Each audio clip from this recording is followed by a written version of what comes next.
ලංකාවේ නඩුවක් තිබුණා දික්කසාද නඩුවක්. මිනිහාගේ ෂර්ට් එකේ කෙස් ගහක් තිබිලා.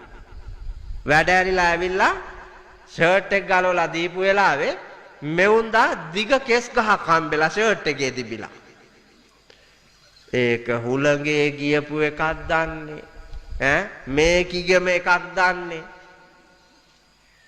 මොකක්වත් නෑ. කෙස් ගහ කාගේද? කෙස් ගහ මේක කාගේද? මේක කොහෙ ගිහිල්ලාද මේ ෂර්ට් එකේ යලුනේ? දීපංක උත්තර. ලංකාවේ ගෑනු කොණ්ඩේ මේ කිලා බස් එකට ගොඩ වෙන්නේ නාලා ගොඩ වෙනවා වාගේ. ගෑනු බලන්න උදේ පාන්දර රාජකාරි වලට යන්න ඔෆිස් වලට යන්න බස් එකට ගොඩ වෙනවා. නාපු හැටියෙන් ගොඩ වෙනවා වාගේ. අය කොණ්ඩේ බැඳලා කොණ්ඩේට වලල්ලක් දාලා කොණ්ඩේ ගොතලා තවත් කෙනෙකුට බාධාවක් නොවෙන්න කොණ්ඩේ තියාගෙන යනවාද? කොණ්ඩේ සරුංගලේ වාගේ පුතා. මේ අත පාවෙනවා බස් එක ඇතුලේ. මිනිසුන්ගේ ෂර්ට් වල කෙස් ගහ නෙමෙයි කෙස් වැටි පිටින් තියේ.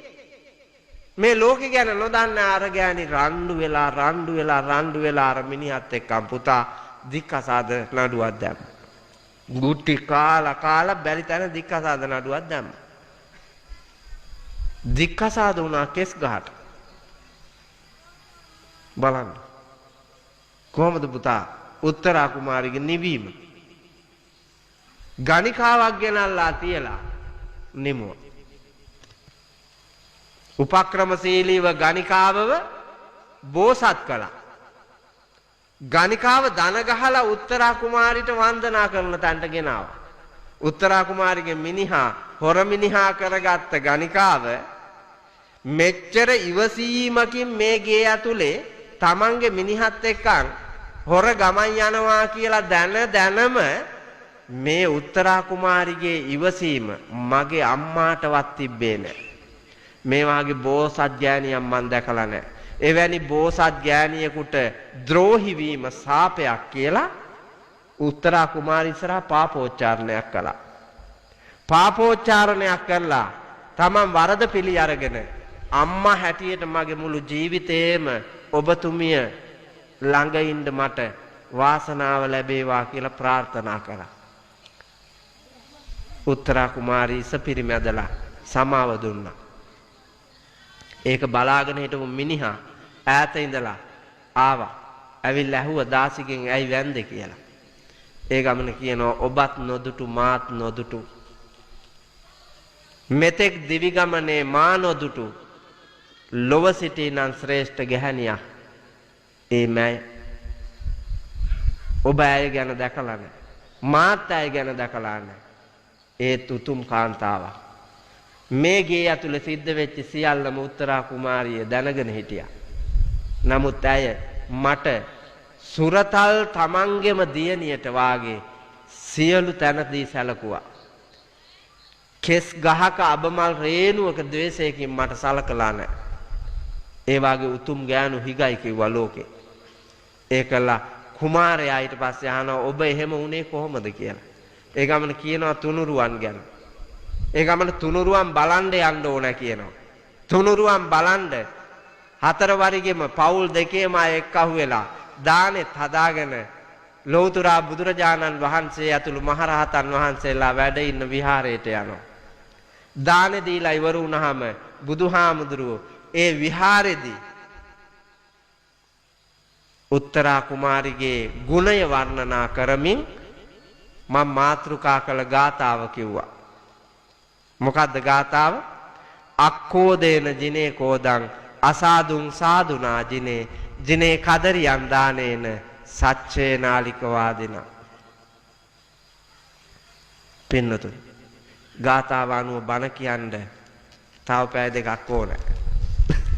කමක් නැත්. ස්වාමීන් වහන්සේ වැටෙයි අපි. ඔව් විනාඩි 5යි තියෙන්නේ පුතා ගාථාවෙන් බණ කියන්නේ. අක්කෝදේන ජිනේ කෝදං අසාදුං සාදුනා ජිනේ ජිනේ කදරියන් දානේන සච්චේ නාලික වාදින. මට හැබැයි විනාඩි 5නුත් කියන්න පුළුවන්. පැය 2නුත් කියන්න පුළුවන් මේක. පැය 2කින් කිව්වා නම් තමයි සාර්ථක. අක්කෝදේන ජිනේ කෝදං. ක්‍රෝධය ජය ගන්න පුළුවන් වෙන්නේ අක්‍රෝධශීලී භාවයෙන්. ඒ කියන්නේ මෛත්‍රියෙන්. මෛත්‍රී කරලාමයි පුතා වෛරක්කාරයෝ ජය ගන්න ඕනේ. තරහකාරයෝ ජය ගන්න ඕනේ මෛත්‍රියෙන්. තරහකාරයා තරහකාරයෙක් හැටියටම ජය ගන්න බෑනේ. තරහ තියෙන්නේ මෝඩකම හින්දා. මෛත්‍රිය උපදින්නේ ප්‍රඥාව හින්දා.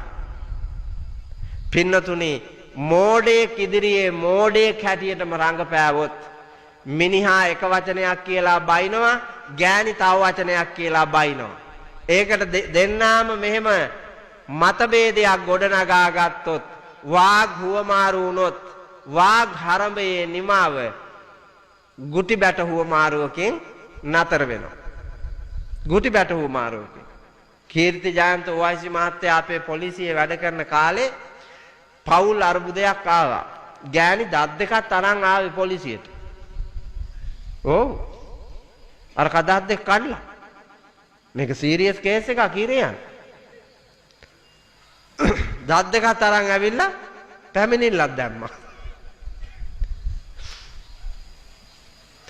ඒ ගමන පැමිණිල්ල විභාග කරන්න ඕවයිසි මහත්තයා අර කූඩුවේ දාලා එවලෙම ජිප් එක ඇරලා අරුව අල්ලන් ආවා.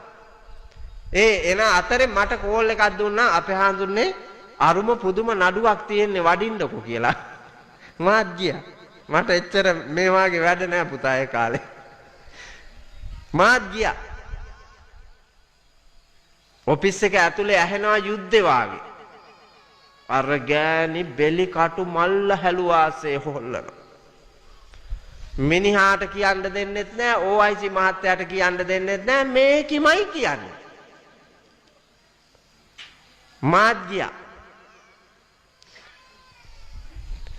එක්කෙනෙක් කතා කරන්නකෝ. එතකොට මේක විසඳ ගත්ත හැකි. නැත්තම් මිනිහා හිරේ යනවා, උඹ ඉස්පිරිතාලේ යනවා. ඒකනේ මෙතන වෙන්නේ. පොඩි උන් ටික අතරමං වෙනවා. මොක කරන්නත් ඉවසිලා සිද්ධිය ගැන කියමුකෝ. මොකද්ද කියලා? දෙන්නෙම නෑ කියන්නේ. මිනිහට දෙන්නෙම නෑ කියන්නේ. ඒ ගමන මිනිහාව ආපහු කූඩුවට දාන්න කියලා යවලා ඕයිසි මහත්තයා කිව්වා අරකා තොගේ මිනිහා හින්දා දෙකක් ගලවවුවා. මන් තොගේ මිනිහා නම් 32ම ගලවනවා. ඔව්. ඇත්තම කතාව. ඒ තරම් ඇත්තටම මටත් ඒ වෙලාවේ කට්ට එක දෙක මෙහෙම පැනගෙන ආවේ. නමුත් මං ඉවසුවාට ඕයිසි මහත්තයාට වාව ගන්න බැරුව අර මිනිහව කූඩුවට දාලා ඉවරලා කිව්වා අරු දෙකයි ගැලෙව්වේ. මන් තෝගේ මිනිහා නම් 32ම ගලවනවා කියලා කිව්වා. බොල මේ වාගේ කතා කරනකොට මිනිස්සු ඉස්සරහා මේ නිලධාරියෝ ගොඩක් මැද්ද මේ හාමුදුරුවෝ ඉස්සරහා තෝගේ කට මෙහෙමනම් මොකෙක්වත් නැති තෝගේ ගෙදර තෝ කොහොම ඇද්ද? කොව් මන් දන්නවනේ වග. මන් දන්නවා වග. රත්තුණු යකඩ ලෝකුරු ගෑනුත් තැලුවා. මත්තුණු බඹරු ඉටි මල් පොකුරෙත් වැව්වා. ඇත්තට ලෝකෙ ගැන උඹ දන්නේද මොනවා? පත්තිනි සලුවලත් ඇත්තුත්තිරි තිබුණා. පත්තිනි සලුවල ඇත්තුත්තිරි තිබ්බලු. පත්තිනි අම්මලා දන්නව නේද? අහලා තියෙනවද පත්තිනි අම්මා? ඇයි ඇවුන්දට පත්තිනි අම්මා කියන්නේ? දෙවඟනක් නේද? ඔව් දිව්‍යාංගනාව. උන්ද දිව්‍යාංගනාවක් හැටියට ඇයි පූජා ලබන්නේ?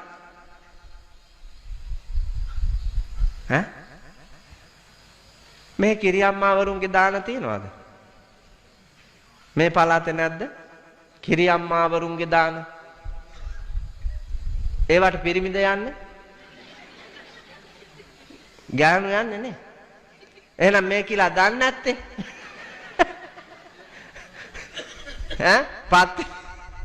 පත්තිනි අම්මා දේවත්වයෙන් පුදන්නේ ඇයි?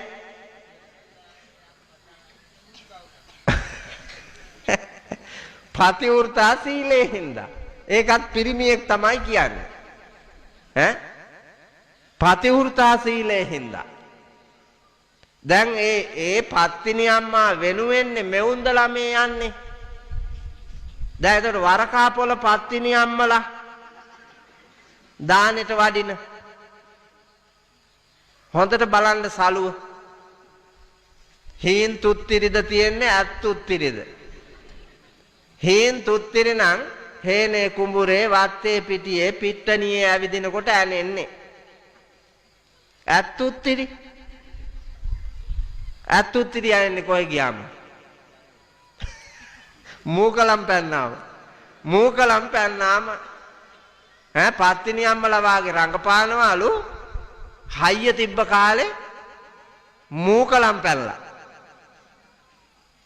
එහින්දා පුතා ලෝකයට හොර කරන්න බෑ. ගෞරවය ලැබමින් ප්‍රශංසා ලැබමින් සභාව ඉදිරියේ ලෝකයේ ඉදිරියේ ගම ගෙදර ඉදිරියේ හැමෝම අගයන උත්තම චරිතයක් අර උත්තරා කුමාරි වාගේ නිර්මාණය කරගන්න පුළුවන් නම් වෛරක්කාරයන්ට උනත් මෛත්‍රිය කරලා පවුල නිමන්නත් පුළුවන්, ගෙදර නිමන්නත් පුළුවන්.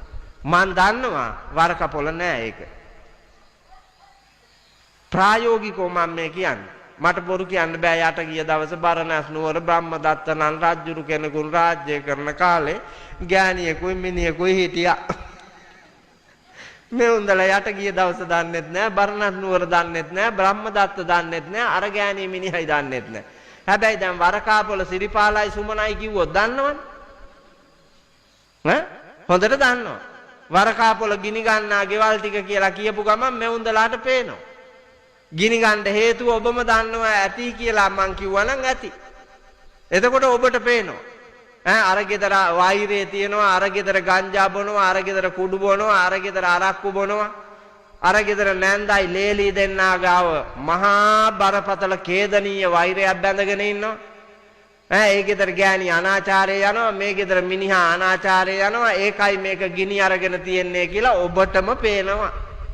එතකොට වෙන බන ඕනේ ගිනි ගන්න හේතුව දන්නවා. ගිනි ගන්න නැතුව තියෙන්න නම් ඒක අයින් කරගන්න ඕනේ. අය වෙන බන ඕනේ නෑනේ. උත්තරා කුමාරිගේ කතාවේ පාඩමත් ඒකයි.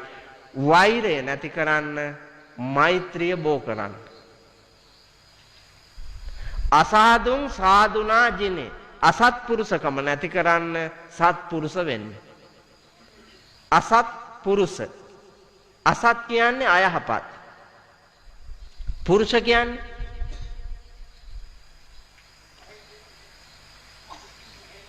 අයි පුරුෂ කියන්නේ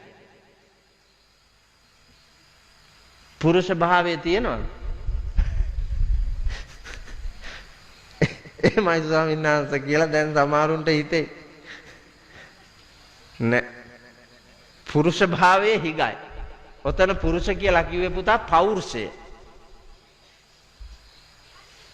යහපත් පෞරුෂයක් තියෙන්න ඕන. යහපත් පෞරුෂයකින් යුක්තව අයහපත් පෞරුෂයක් තියෙන මිනිහා කෙරෙහි කරුණාව උපදවලා ඒ මිනිහාව යහපත් තැනට පත් කරන්නට දිරිය වඩන්න ඕන. මෝඩයාට අනුකම්පා කරන්න ඕන. ඔය කම්මැලියෝ ඉන්නව නේද? ඒ මෝඩ හින්දා පුතා වැරදි කරන්නේ දැන දැනද නොදැනද?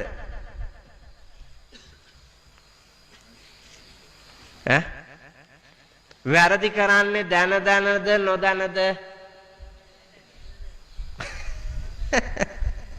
ඕම් ෆයිට් එකක් ආවේ. දැන් කොටසක් කියනවා දැන දැන කියලා, කොටසක් කියනවා නොදැන කියලා. ඇත්තටම නොදන්නාකම හින්දා තමයි වැරදි කරන්නේ. දන්නව නම් කරන්නේ. ඔබ දන්නවා මතු පිට විතරක්. අරක්කු බොණ්ඩ හොඳ නෑ පොලිසියට පේන්න. එහෙමනේ දන්නේ. අරක්කු බොණ්ඩ හොඳ නෑ අම්මටයි තාත්තටයි පේන්න. අරක්කු බොණ්ඩ හොඳ නෑ දරුවන්ට පේන්න. එහෙම ඔබ දන්නවා. හැබැයි අරක්කු බීමෙන් මගේ ශරීරය තද්ද බල රෝගාබාධයන්ට ලක් වෙනවා. මගේ ආර්ථිකය විනාශ වෙනවා. දරුවන්ගේ බිරිඳගේ මව්පියන්ගේ ගෞරවය සම්පූර්ණම නැති වෙලා අගෞරවයක් වෙනවා. මගේ මව්පියන්ට සලකන්න තිබිච්ච සල්ලි ටික මගේ අතින් නිකරුණේ නැති වෙනවා. කැරලි කෝලාහල අඬ දබර වලට ලක් වෙනවා. මගේ ගෙදර ආරක්ෂාව නැති වෙනවා. මම හදිසියේ රෝගාබාධයකට ලක් වුණොත් මුළු පවුලම විනාශ වෙනවා. ඒ විතරක් නෙමෙයි මේ අරක්කු බීම හරහා සිදු කරනු ලබන අකුසලයේ බලයෙන් මට සංසාර ගමනේ මන්ද බුද්ධික භාවය අංගවිකල භාවය ඇති වෙනවා කියලා මේක දන්නේ නැහැ පුතා. මූට තේරෙන්නේ නැහැ. මූට තේරෙන්නේ අර ටික. හේතුව ප්‍රඥාව නැහැ. සමාජ මට්ටමින් වටපිටාව පොඩ්ඩක් දකිනවා. ඒක විතරයි පුතා. කර්මානුරූප භාවය, සමාජ විද්‍යාත්මක භාවය, විද්‍යාත්මක භාවය එව්වා පිළිබඳව කිසි අවබෝධයක් නැති මූ පාපයට බර වෙනවා. මම ඔය එකක් කිව්වේ හැම අකුසලයේම එහෙමයි. අපි හිතනවා දැන කරන්නේ කියලා. නෑ දන්නේ නෑ පුතා. ඒකේ තියෙන කර්මානුරූප භාවය දන්නේ. අපරාධයේ ප්‍රමාණය දන්නේ. ඒ නොදන්නාකම හින්දායි. දැන් වල්කමේ යන අය හොරෙන් යන්නේ පුතා. නේද? හොරෙන් යන්නේ කාටවත් පේන්න හොඳ නෑ, නොපෙනී හොඳයි. ප්‍රීතිමත්. සැපදායකයි. වල්කමේ යන එකේ ආදීනවය මොකද්ද? අකුසලයේ විපාකය. මොකද්ද විපාකය? බල්ලෝ වෙලා උපදින්නේ ඒ අය. හොරි හැදිච්ච බල්ලෝ ඉන්නව නේද? ඒ අධික විදිහට වල් වැඩවල යෙදිච්ච අය ඉන්නේ. අසීලාචාරම වල් වැඩ. ඌට අම්මා පේන්නත් බෑ, නැන්දම්මා පේන්නත් බෑ, දුව පේන්නත් බෑ, මිනිපිරි පේන්නත් බෑ. ඒ වගේ ජරා චරිත ඉන්නවනේ. දුටු තැන ගල් මුල් වලින් ගහලා පන්නන පිළිකුල් සහගත බල්ලන් වෙලා ඉන්නේ. ඒ වල්කමේ හැසිරිච්ච චරිත. ඔබට මැවිලා පේනවා ඇති ගමේ දැන් ඒ චරිත. ස්ත්‍රී පුරුෂ ભેදයක් නැතුව පේන්නේ නැද්ද? පේනව නේද? මම දන්නවා පේනවා පුතා. පේනවා. ආමදුරුවනේ අරක මේක. දැන් මෙතනම වුණත් ඇඟිල්ල දික් කරලා පෙන්නන්න තරම් හිත. නමුත් කරන්න දෙයක් නැතුව මේ ඉන්නේ. දැන් ඔයාලා ගෙදර ගිහිල්ලා හාඳුරුවෝ කිව්වේ අරකිටමද දන්නේ නැහැ. හාඳුරුවෝ කිව්වේ අරූටමද දන්නේ නැහැ කියලා දැන් ඔයාලා යන ගමන් කතා වෙවි යනවා මන් දන්නවා. ආයේ දෙකක් නැහැ. ඇත්තම කතාවත් ඒකම තමයි. විපාකය හොඳට බලන්නකො කම්ම විභංග සූත්‍රය යන. ඔය පන්සල් වලට ආපුවාම නිකන් ඉන්න එපා. අර පොත් තියෙන්නේ. ඒ පොත් හාඳුරුවන්ගෙන් ඉල්ල ගන්න. ඉල්ලගෙන පෙරලන්න, කියවන්න, බලන්න. ඒ වගේ තියෙනවා විපාක. ඒ හින්දා අසත්පුරුෂකම් නැති කරගෙන සත්පුරුෂ ධර්මයන්හි පිහිටා කටයුතු කරපුවාම ලෝකය ආදරය කරනවා. අනිත් කාරණාව පින්නතුනි, ජිනේ කදරියන් දානේන ලෝභකම නැති වෙන්න, කෑදරකම නැති වෙන්න ලද පමණින් දෙන්න පුරුදු වෙන්න ඕනේ. තමාගේ හයියේ හැටියට දෙන්න ඕනේ. පමණ ඉක්මව අපිට දෙන්න බෑනේ. අපේ ප්‍රමාණයට එපැයි දෙන්න. මට තියෙන හුණුසාල් නම් හුණුසාල් වලින් තමයි දෙන්න වෙන්නේ. මට තියෙනවා නම් හොඳ හාල් වලින් දෙනවා. මට තියෙනවා නම් රත්තරන් මං රත්තරන් වලින් දෙනවා. රිදී නම් රිදී වලින්. ධනෙ තියෙයි නම් ධනෙන්. අපිට තියෙන හයියේ හැටියට මිනිහාගේ අවශ්‍යතාවය බලලා ඒ සංසිද්ධිය දිහා බලලා ඒ පුජ්‍යලයාට දිය යුතු දේ දෙන්න ඕනේ. ලෙඩෙක් ඉන්නවා. ඒ ලෙඩාට මොකවත් ගිලින්න අමාරුයි. එයාට දියර වාගේ විතරයි පොවන්න හම්බෙන්නේ. ඉතින් එක්කෙනෙක් අනුකම්පාවෙන් පිට්ටු හදාගෙන යනවා. අරු මරණ එක මරනවා හඳුරෝ මේ උන්දා. අරු මරනවා. ඇඹලන් අරුන්දට ගිලින්න බැරි නම් සරලව ගිල ගන්න පුළුවන් දියරයක්නේ. ඝන දියරයක් නැතුව සරල දියරයක් පොවන්න ඕනනේ. එතකොට මේ මිනිසයා ඒක ගිලගෙන ටික ටික පෝෂණය වෙලා ඝන එව්වට ඇවිල්ලා ඔය හපන්න තියෙන ඕන එකක් හපන්නේ. එතකන් ඉවසාගෙන හීන් සැරේ පුජ්‍යලයාගේ ප්‍රමාණය දිහා බලලා ගුණය දිහා බලලා තැනේ අවශ්‍යතාවය බලලා දන් දෙන්න ඕන. ඒකට අපේ දායකයෝ අපේ හාමුදුරනේ මගේ පන්සලේ තියෙනවා වටාපත් ගෝණි 4ක්. වටාපත් ගෝණි 4ක් තියෙනවා පුතා. එල්ලුවොත් එහෙම මුළු ධර්මශාලාවම පිරෙන්න එල්ලුව හැකි කැරක් තියෙනවා. හාමුදුරුවන්ට වටාපත් මොකටද පුතා එච්චර? මොනවද වටාපත් මට? දැන් මේ වටාපත් ගොඩාක් හම්බෙලා තියෙනවානේ මොකද කරන්නේ? සම්බෝල හදන්නද? සුප් හදන්නද? ගමේ කීලාට පවන් ගහ ඉන්න දෙන්නද? නෑ හැබැයි රුපියල් 700යි 800යි පබළු අලෝලා මසුරන් චිත්‍රات ඇඳලා ගෙනල්ලා පූජා කරනවා. වෙලෙන්දාගේ සකසුරුවමට වෙලෙන්දා හදා ගන්නවා. වෙලඳ ටිස්. ඒකලෙවල මේ උන්දලා රැවටිලා ඇස් දෙක රවට්ටගෙන අමා මහ නිවන් යන්න කියලා කමකට පළකට නැති එකක් ගෙනල්ලා පූජා කරනවා. ඇස්සයිස් පොතක් දුන්නා නම් අර ඉගෙන ගන්න බඩුවක් මුට්ටුවක් ගන්න බැරි අහීපාත අහිංසක ළමයෙකුට දෙනවනේ මයි පුතා මේක ලියාපන් උඹ ගෙනihin කියලා. මේක දුන්න හැකිද පොඩියෙකුට? අපේ හාමුදුරනේ මේ ඊයේ පෙරේද අටපිරිකරක් කැඩුවා. අඹගල හාමුදුරුවෝ කියන්නේ පාවිච්චි කරලා මඩ ගෑවිච්චි කළු තෙල් ගෑවිච්චි අඳන 3ක් උඩ කාඩ්බෝඩ් තියලා ඒක උඩ පාත්‍රය තියලා බැඳලා තිබ්බේ. දෙපට සිවුරක් නැහැ, තනිපට සිවුරක් නැහැ, මොකක්වත් නැහැ. පැය දෙකක් බණ කියපු මට රාත්‍රියේ පූජා කර.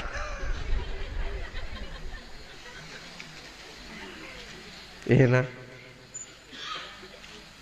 3 පිරිකර පුතා එක 8 පිරිකර නෙවෙයි. 3 පිරිකර. මේ මෝඩ අම්මන්ඩිලා පිරිමි නන් නෙමෙයි. පිරිමි ඔය වාගේ මෝඩ වැඩවලට අහු වෙන්නේ නැහැ. දුටු පමණින් නිවන් යන්න හදන්නේ මේ උන්දලා. මොකක් හරි රෝල් කරලා දුන්නා අලෝලා ගත්තා ගාන අය බල ඉන්නේ මේ උන්දාම් 7 මාසයක් ඉරටු සුද්ධ කරලා දුක් විඳලා ගත්ත එක අර කපටි කෛරාටිගේ ගුයාතට දීලා අර ජරාවක් ගෙනල්ලා පූජා කරනවා කියන්නේ රුපියල් 7-8000ක් දීලා පළක් ඇතිද? අම්මට චීත්තයක් අඳන් නැති, තාත්තට සරමක් අඳන් නැති මෙවුන්දලා වරකා පොළ ඉඳලා උතුරු නැගෙනහිර පැත්තට කිලෝමීටර දෙකක් විතර දිග රෙද්දක් ගෙනල්ලා කරේ තියාගෙන යනවා කියන්නකො. පරණ චෛත්‍යයක නන්දන්න පුතා. අම්මට යාර දෙකමාරේ චීත්තය අඳන්නේ නැති, තාත්තට යාර දෙකමාරක 3ක සරම අඳන්නේ නැති මෙවුන්දලා මහා ගොම් මෝඩ ජාතිය පරණ චෛත්‍ය රාජානන් වහන්සේලාට අඳන්න කිලෝමීටර 2ක් විතර ඇති රෙද්ද සාදු කියා ඇත්තටම මාතුරුනේ මෙහෙම හරක් ජාතියක් මම නම් බෞද්ධ දර්ශනය ඇතුලේ දැකලා නැහැ. අපේ නායකහන්නේ කොහේ හරි තියනවාද මට කියන්නකො ත්‍රිපිටකේ එච්චර දිග රෙද්දක් ගෙනහිල්ලා චෛත්‍යයකට අඳලා අමා මහ නිවන් සැප ලැබෙනවා කියලා. ත්‍රිපිටකේ කොහේ හරි තියනවා කියලා මට පෙන්නුවොත් බුදුන් වදාළ ත්‍රිපිටකේ කොහේ හරි තියනවා කියලා මට පෙන්නුවොත් මම යනවා යන්න. නෑ. එතකොට මෙවුන්දලාට කවුද ඔය බණ ඉගැන්නුවේ? කවුද ඔය නිවන කියලා දුන්නේ? කවුද ඔය දානේ ඉගන්නේ? ඈ? අම්මට ඇඳුවොත්ද පින් වැඩි. තාත්තට ඇඳුවොත්ද පින් වැඩි. හාමුදුරුවන්ට ඇඳුවොත්ද පින් වැඩි.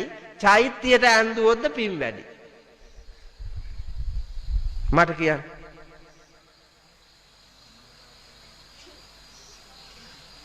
එක අම්මයි තාත්තයි.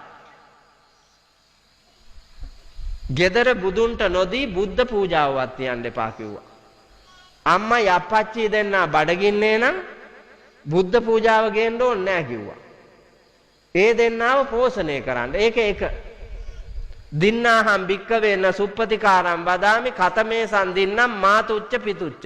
දෙන්නන් අතර ශ්‍රේෂ්ඨතම දෙන්නෙක් ඉන්නවා. ඒ තමයි අම්මයි තාත්තයි. ඒ දෙන්නට දීලා ඉන්න කිව්වා. බුදුහාමුදුරුවෝ මානව දයාවේ කෙල පැමිණි විද්‍යාඥයා. මානව විද්‍යාඥයා බුදුහාමුදුරුවෝ. නැත්තම් මට පූජා කරපියව් කියලා කියන්න තිබ්බනේ ලෝකෙම බුදුන් මං. මේ ලෝකෙම නිවන් ගෙනියන්න මග හැදුවේ මං. ඒ හින්දා ශ්‍රේෂ්ඨ මාවන බැවින් මට පුදාපියව්. නෑ පුතා.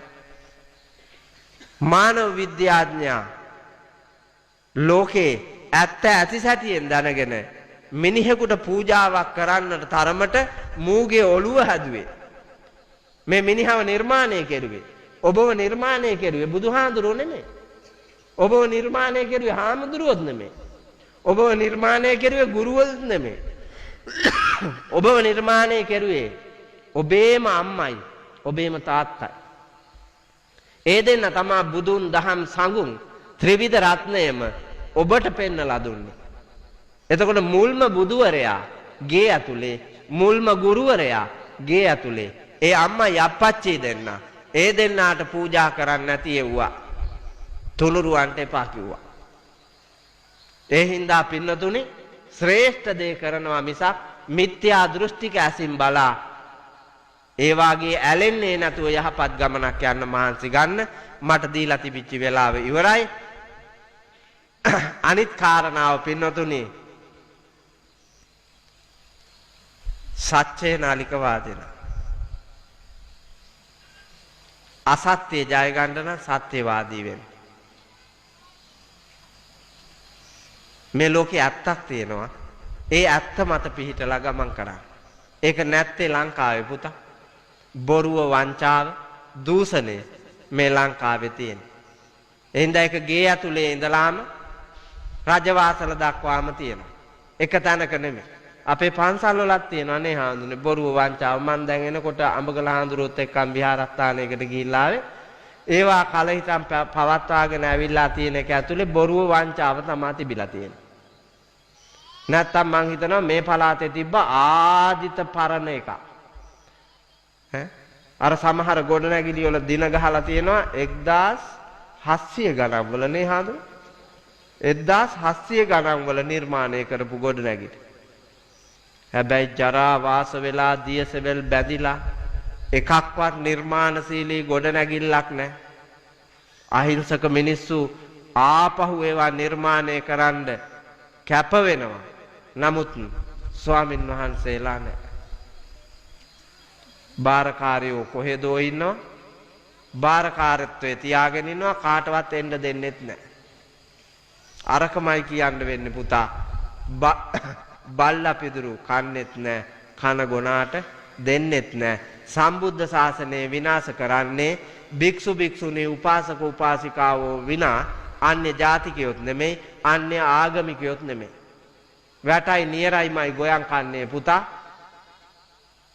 ඒ හින්දා හරකුන්ට බැන්නාට වැඩක් නැහැ. වෙන හරක් හදනේ උන්ට බැන්නාට වැඩකුත් නැහැ. කන්නේ වැටයි නියරයි නම් කාටද කියන්නේ? වෙලේ ආරක්ෂාවට තිබ්බේ ඒ දෙක. ඒ දෙකම ගොයන් කනවනම් ශාසනය ආරක්ෂාවට ඉන්නේ අපි. සිව්වනක් පිරිස. සිව්වනක් පිරිස මේක විනාශ කරනවා නම් වෙන අයට දොස් කියලා, කෑ ගහලා, බැනලා, සාප කරලා වැඩක් නැහැ. එහෙනම් ඇස්සරලා බලලා ඇත්ත ඇති සැටියෙන් අවබෝධ කරගෙන යහපත් ගමනක් යන්නට දිරිය වඩන්න ඔබට ඒ සඳහා කායික ශක්තිය, මානසික ශක්තිය, ප්‍රඥාව පහළ කරගන්නට නැව්ගල ඓතිහාසික පුරාණ විහාරීය නායක ස්වාමීන්ද්‍රයාණන් වහන්සේගේ ජන්මදිනය නිමිති කරගෙන සිදු කරන්නට යෙදුණු මේ ධර්ම දානමය මහා පින්කමේ බලයෙන් හේතු වාසනා වේවා වෙත්වා වෙම්වා කියලා සාදු කියලා ප්‍රාර්ථනා කරන්න. ආකාසට්ඨා ච බුම්මට්ඨා දේවානාගා මහිද්దికා පුඤ්ඤන්තං අනුමෝදිත්වා චිරන් රක්ඛන්තු ලෝක සාසනං. ආකාසට්ඨා ච බුම්මට්ඨා දේවානාගා මහිද්దికා පුඤ්ඤන්තං අනුමෝදිත්වා චිරන් රක්ඛන්තු ධම්ම දේශනං. ආකාසට්ඨා ච බුම්මට්ඨා දේවානාගා මහිද්దికා පුඤ්ඤන්තං අනුමෝදිත්වා චිරං රක්ඛන්තු මං පරන්ති.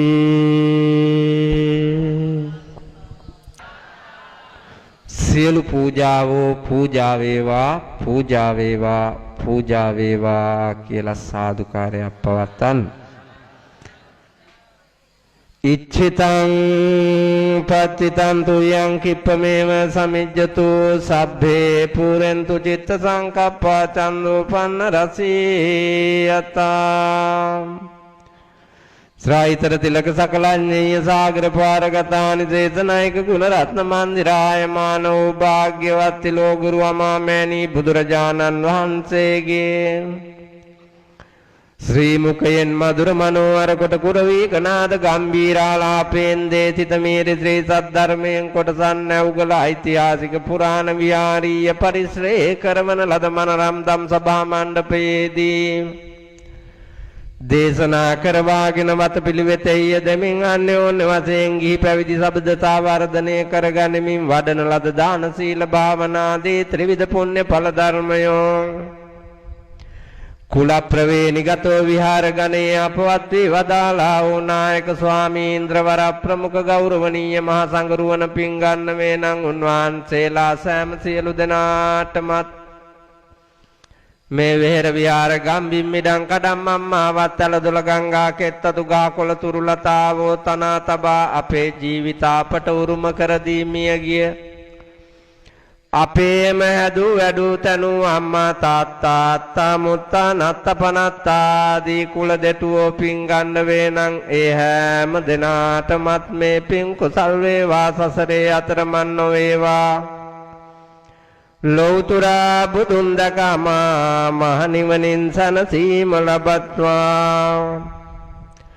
අනතුරුව මේ පින් ඔබ අප හැම දෙනාගේම ද නමින් පීඨා නරක ත්‍රි අපේත අසුරාදී සතර අපා දුක් වලට නොපැමිණ චාතුර් මහා රාජකාදී සදිව්‍ය ශ්‍රී සම්පත් වළඳා මනුලොව උපදනා කාලයක් ඇත්තේ වී නම් බෝසත් පින්වත් ගුණවත් නැනවත් මිනිසුන් ලෙසින් උත්පත්තිය ලබාගෙන ලෞතුරා බුදුරජාණන් වහන්සේලා පෙන්වා වදාලා වූ අනිත්‍ය වූ ලෝකය අනිත්‍ය හැටියට දුක් සහිත වූ ලෝකය දුක් සහිත හැටියට අනාත්මීය වූ ලෝකය අනාත්මීය ලෙසින් දැක දැන අඳුනාගෙන සබ්බ පාපස්සා කරණං කුසලස්ස උපසම්පදා සචිත්ත පරියෝදපනං ඒතම් බුද්ධානුශාසනං කියන බුදු අවවාදයන් අනුශාසනාවන් අනුව ජීවිතය නිර්මාණය කරගනිමින් සාංසාරික භව දුක් නසා ලබන අජරාමර සංඛ්‍යාත අමෘත මහා නිර්වාණ ලාභයෙන් සනසීම ලැබේවා ලැබේවා ලැබේවායි සිතා चित्त प्रीतिये युक्तव सादरයෙන් පින් අනුමෝදන් විය යුතුය.